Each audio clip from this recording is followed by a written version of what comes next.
Hello everybody, welcome back to HardReset.Info channel. In today's video, I'll show you how to change audio output settings on your HISENSE TV.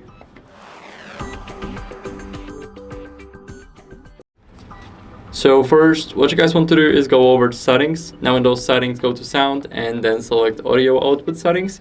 Here you guys can basically manage them. I cannot manage that feature because for me it is currently unavailable. I'm pretty sure it's because of my region. But here you guys can change the balance, the lip sync, like to synchronize the video and the audio. So here you guys can change it. Also the digital audio output format, here you guys can basically change the format to the one that suits your device the best.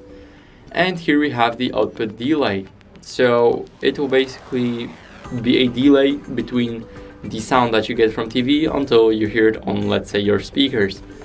Here we also have the HDMI eARC. Basically, you can connect the device that supports it, but I cannot change it due to my region. So that's basically it. I hope this video helped you, and if it did, then leave a like, sub, and a comment, and I'll see you in the next one.